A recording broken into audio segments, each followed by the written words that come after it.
Vous êtes bien sûr Éclair TV, chaîne 23 de votre satellite. C'est votre quotidienne, et oui, tous les jours à midi, 18h, 23h, KNF. On vous parle de tout ce qui se passe en Guadeloupe et bien sûr, on vous présente les forces vives du pays et la place à l'humour, au comique, à la création vidéo 3.0. Et oui, le saviez-vous, on a laissé le 2.0 pour le 3.0. Pour nous en parler, je reçois un jeune professionnel. Il a l'habitude de fouler les planches grâce au comique Créole Show. Il est avec moi sur le plateau de KNF. J'ai l'honneur de recevoir Mamad Kanoufé. Incroyable, incroyable présentation. Donc ça va et toi? Ça va tranquillement. Ça te manque les applaudissements justement là. Ça fait au moins un an que vous ne pouvez pas vous exprimer comme il le faut, comme vous aviez l'habitude de le faire. Est-ce que même si tu es jeune, ça te manque quand même d'avoir ce retour du public? Absolument oui, parce que tu sais, le spectacle vivant c'est quelque chose d'incroyable, le retour du public, les interactions avec eux et tout, et puis aller sur scène et envoyer de la joie aux gens parce qu'on est quand même dans une période assez difficile, tu vois, et les gens ont besoin de rire. On empêche, tu vois, les Guadeloupéens, même tout le monde, hein, on empêche vraiment tout le monde d'aller rire au spectacle alors que...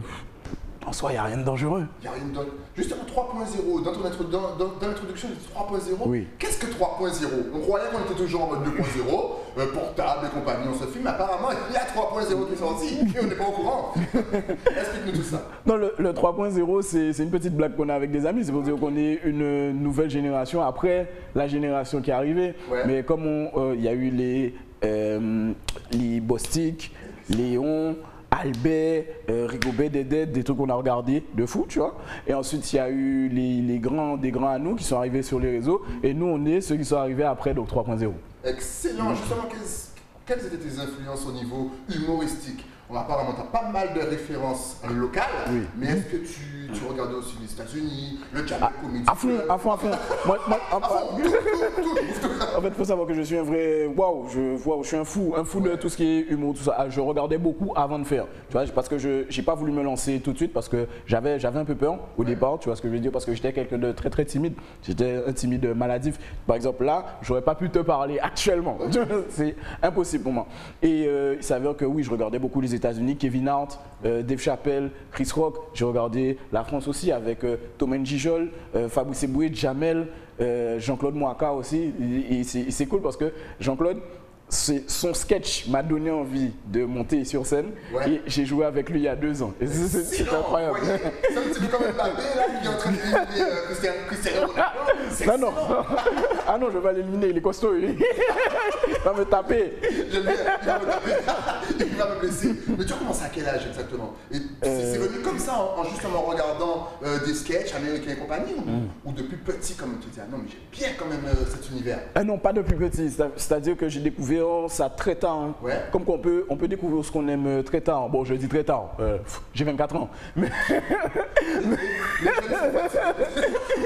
non, mais j'ai commencé à... ça fait 4 ans que je fais ça. J'ai commencé à 20 ans. Ouais. J'ai commencé quand je venais d'arriver à la fac.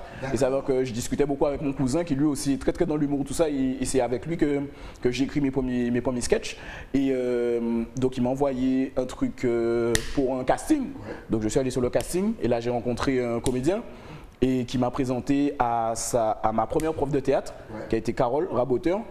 Et ensuite, j'ai été formé au niveau théâtre avec Carole. Puis après, j'ai intégré l'équipe du Comic Créole Show avec Bensley, que tu connais. Exactement. Avec Bensley. Et j'ai suivi des cours avec Julien Barlagne, de Albert et Léon. Excellent, ah ouais. Il a été à bonne école.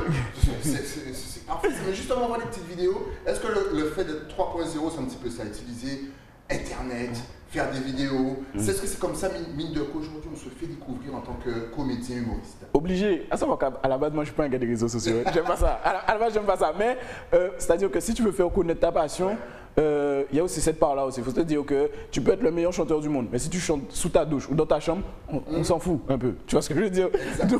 Donc sur le coup, moi-même, sur le coup, on dit, bon, c'est le moment d'aller sur les réseaux. Je suis allé sur les réseaux, j'ai commencé à faire des vidéos, ça a commencé à prendre un peu, tu vois, et j'ai continué. Moi, j'aime pas forcément le terme influenceur. Tu vois ce que je veux te dire? Moi, je suis un divertisseur. Je divertis. Ah ouais, super. Et donc, toutes ces vidéos, est-ce que tu penses que finalement, on peut réussir, même si tu as un petit peu répondu à la question, mais on peut réussir quand même sans Internet ou sans les réseaux? Ou est-ce que tu conseilles aux jeunes d'absolument attaquer les réseaux? Est-ce que tu as déjà vu un footballeur jouer sans crampons? Dis-moi. Oh là là, il faut que je paye pour l'expliquer. Non, c'est terrible. C'est-à-dire qu'on est quand même en 2021, on est dans une époque où tout se fait sur Internet, tout se fait de façon numérique, tu vois. Tout à l'heure là même, j'ai fini mon dossier de bourse. Merci, Fouillol. Et je l'ai fait sur Internet. Donc, tu vois, alors qu'avant, tu étais obligé d'aller sur place et donner des papiers. Tout se fait sur Internet. Tu ne peux pas réussir sur Internet actuellement en 2021. Moi, c'est mon avis. Ouais. Après, que quelqu'un me dise le contraire. Mais je ne pense pas qu'il va y arriver. Est-ce qu'il y a un code pour faire rire ici en Guadeloupe? Notre humour est différent de celui de France ou ça se rapproche un petit peu? Ou est-ce que toi, quand tu écris, tu te dis non, en Guadeloupe, on rigole sur ça, sur telle tournure de phrase, sur tel mot? Est-ce que tu travailles tout ça? Mais ici, les gens aiment beaucoup l'actualité. Ouais. Les gens aiment beaucoup l'actualité. Et ce qui est, c'est qu'en fait, en Guadeloupe, on pourrait croire que les gens rigolent facilement, mais les gens rigolent pas forcément facilement. Parce qu'on est très très dur. Pourquoi? Parce qu'on est un public, on est un peuple de blagueurs. Nous tous connaissons blaguer. Tu vois, il y a un blagueur partout, tout le temps. Ouais, exactement, partout, dans tous les quartiers, dans toutes les familles, il y a des blagueurs, tu vois. Donc sur le coup, c'est pas forcément facile, mais c'est très bon public, n'empêche. Est-ce qu'il y a des codes? Je ne sais pas, mais c'est pas les mêmes qu'en France, ça c'est sûr et certain. Tu as déjà joué justement en France? Est-ce que j'ai déjà joué en France? Est-ce que vous avez déjà fait une tournée sur la France? Non, j'ai pas joué, j'ai pas joué en France. J'ai joué au spectacle, j'ai fait la première partie d'un gars de France qui est venu ici, Kirikou, il s'appelle Kirikou, Thierry Selbonne, qui est un Guadeloupéen mais qui habite là-bas. Effectivement, il est venu faire son spectacle ici et on a parlé, on a discuté. Et après, j'ai fait sa première partie, ça s'est bien passé. Mais j'ai jamais encore joué vraiment dans les comédie shows là-bas et tout. Et j'ai envie de le faire. Justement, là, c'est une petite période un petit peu stressante, voire qui nous restreint vraiment beaucoup. Est-ce que tu penses faire, avec peut-être ton équipe, des shows, mais sur Internet, genre des spectacles, mais en live? Vu qu'on ne peut pas sortir, vu qu'on a un couvre-feu, est-ce que vous allez vous adapter finalement, être 3.0 et faire carrément, je sais pas, 1 heure de show sur Internet en live? C'est dans la tête? Ouais, pour être honnête avec toi, c'est un projet. Exclu, il y a une excluse. J'ai le pif pour ça. Ouais, donc oui, effectivement, on va faire un petit truc, hein, on essaie de monter ça, on regarde comment on va s'organiser pour pouvoir proposer ça, même si ce ne sera pas la même chose que effectivement échanger avec le public, tout ça, tu vois, mais ce sera quand même proposer un divertissement aux gens qui nous regardent dans nos communautés respectives. Est-ce qu'aujourd'hui on peut rire de tout? Est-ce que par exemple toi quand tu écris, tu penses pouvoir faire des blagues sur tout? Ou est-ce qu'il y a des thèmes que tu vas pencher? À savoir que je suis de nature très provocateur. C'est-à-dire que... c'est-à-dire que je ne me mets pas forcément énormément de limites. Dès que je me sens touché par quelque chose, je le traite. Moi, je pense qu'on peut rire de tout, mais il faut que ce soit traité de façon quand même assez subtile, intelligente, tu vois. Moi, je suis connu pour réagir à l'actu, et dans l'actu, tu n'as pas forcément des trucs. Je ne suis pas d'accord avec tout, mais comme toi, tu n'es pas d'accord avec tout. Là, par exemple, imaginons qu'il y a une délicieuse Guadeloupéenne qui rentre là, elle sera peut-être à mon goût, pas à ton goût, et inversement.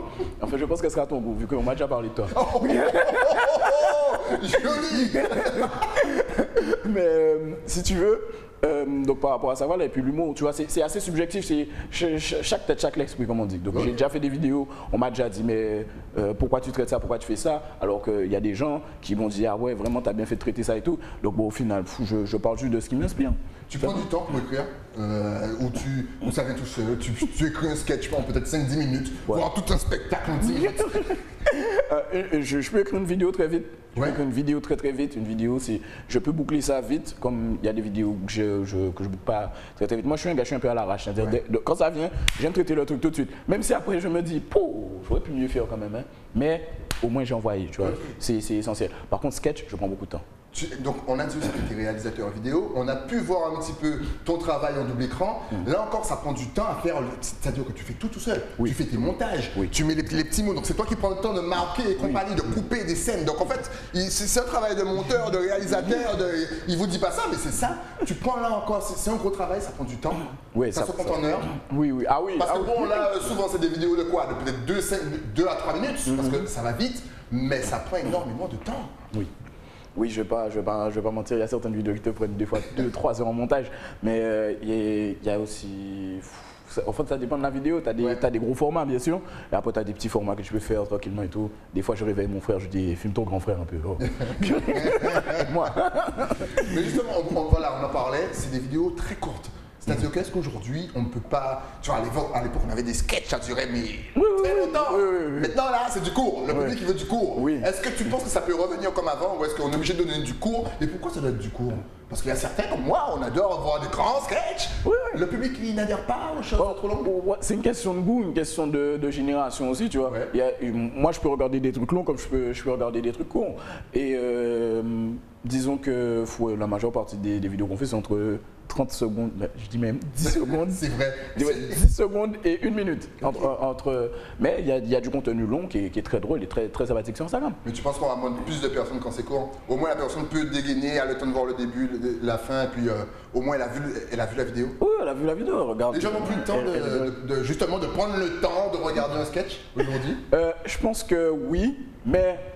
Il faut aller vite. Ouais, il faut aller vite, ça, malheureusement, c'est l'époque, tu vois. Parce que moi, j'ai commencé avec des vidéos longues, des vidéos très longues. Et au fur et à mesure, je me suis adapté, tu vois. Je me suis adapté au nouveau format et c'est cool. Quels sont tes projets justement pour 2021? Est-ce que tu arrives quand même à te projeter, même si bon, il n'y aura pas forcément de scènes, de shows, de spectacles? On sait déjà que bon, voilà, il y a un live qui arrive sur le net. Donc, on va vous donner les adresses après. Mais est-ce que tu as d'autres projets? Pour 2021, oui, absolument. Tu sais, moi, je suis de nature très, très optimiste. Donc, c'est-à-dire que je me dis que tant qu'il y a de la vie, il y a de l'espoir, au fond, tu vois. Donc, parce qu'il y a, tu vois, toute cette situation sanitaire qui est arrivée sur nous et on ne sait pas quand est-ce que ça va finir. Bon, on parle de... Voilà, le but de les bientôt. Mais comme ça n'est pas une émission médicale.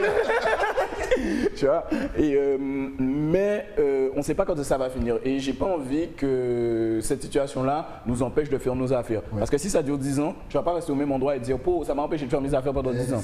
Non, il faut savoir s'adapter, il faut savoir faire avec. Et donc je me dis que c'est pas ça qui doit t'empêcher de te projeter. Tu peux te projeter différemment. Tu vas pas forcément faire ce que tu voulais faire au départ, mais tous les chemins mènent à ETV. Presque ça, c'était clair, c'est ça.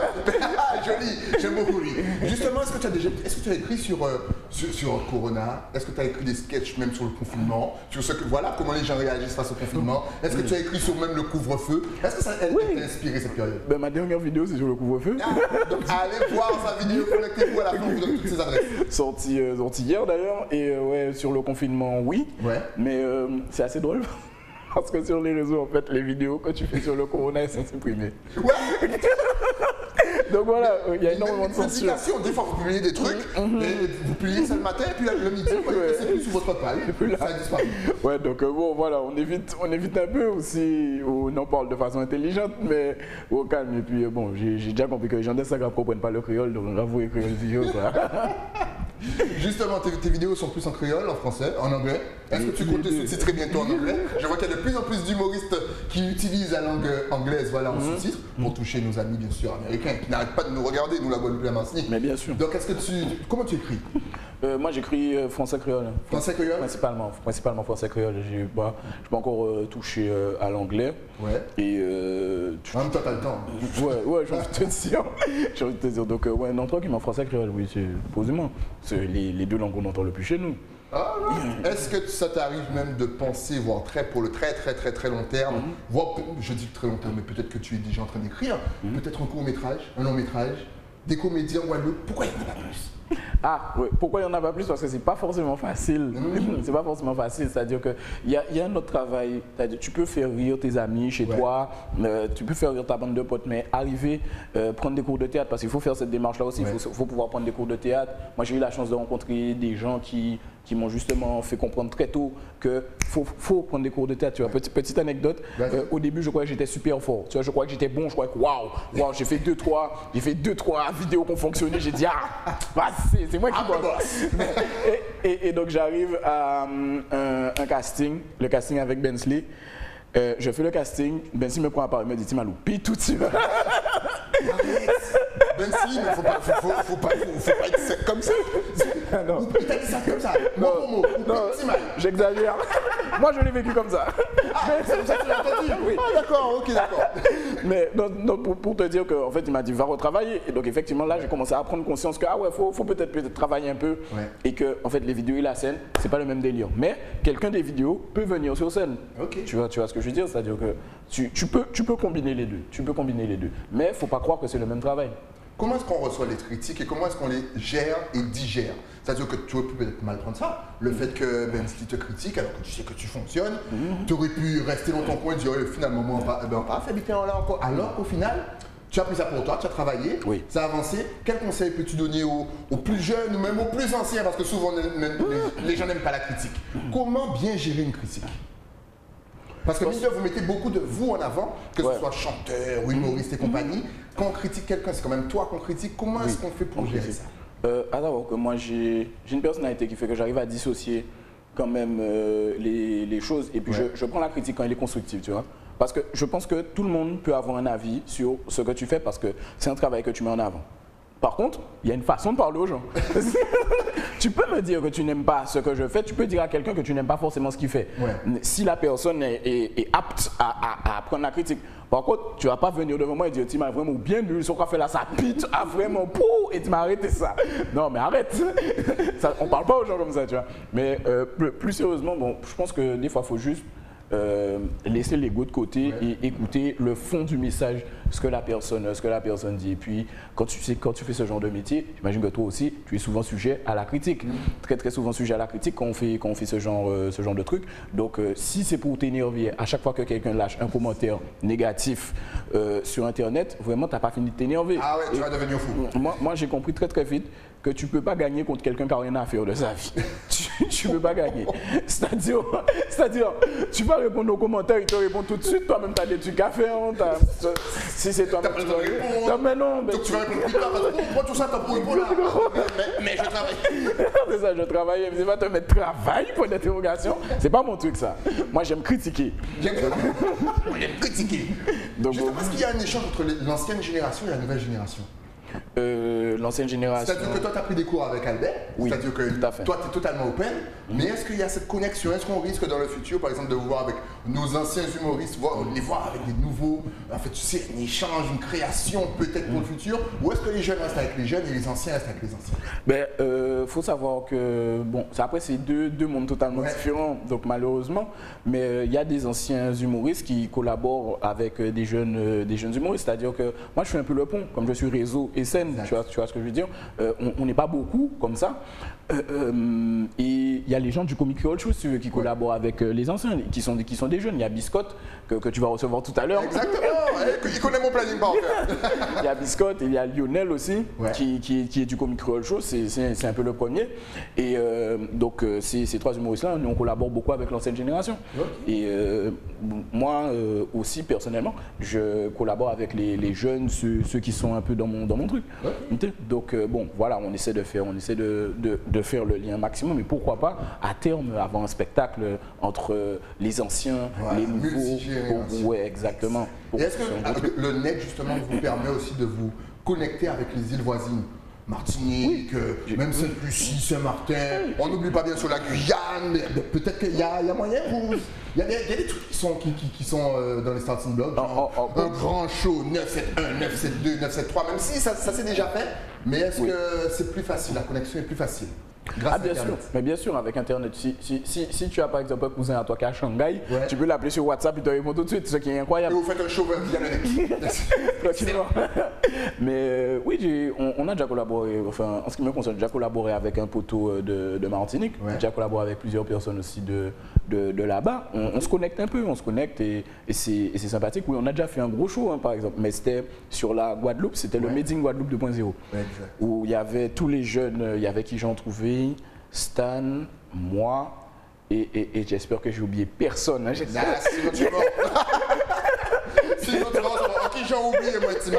On connaît. J'ai oublié personne. Comme ça. On oublie toujours lorsqu'il y a les caméras. Il y avait Biscotte aussi, Biscotte. Mais oui, je l'ai reçu tout à l'heure. Oui. En tout cas, maintenant, on veut te suivre sur les réseaux parce que tu as donné envie à tous les téléspectateurs de se connecter, de voir un petit peu ton travail. Alors, est-ce que tu as Facebook, Twitter, Instagram, même une chaîne YouTube? Si tu as tout ça, vas-y. J'ai tous les réseaux. Comme vous le voyez à l'écran là, j'ai absolument tous les réseaux. Le Mamad Show sur Instagram avec le -8, l'underscore pour ceux qui savent. Le Mamad Show sur Snap et le Mamad Show tu peux me trouver partout, tout le temps, à n'importe quel moment. Maman, il n'y a pas plus précis que ça. En tout cas, n'hésitez pas à le suivre, à liker et bien entendu à lui envoyer un petit message si vous avez aimé son travail. Il est là pour ça, ça l'encourage et il est encore jeune. En tout cas, merci d'être passé sur le plateau de Canou fait. Merci Ça à fait toi. un réel plaisir de découvrir ton monde. Tu as une belle énergie et c'est un nouveau truc à présenter, des nouveaux sketchs, des nouveaux. On ne sait pas, tu repasses sur le plateau. Ouais, y a pas de Et on en souci. parle. Il n'y a aucun problème. Nous, on se retrouve bien entendu avec un nouvel invité. Et oui, mais tout ça, c'est après quoi? Après la pub. À tout de suite.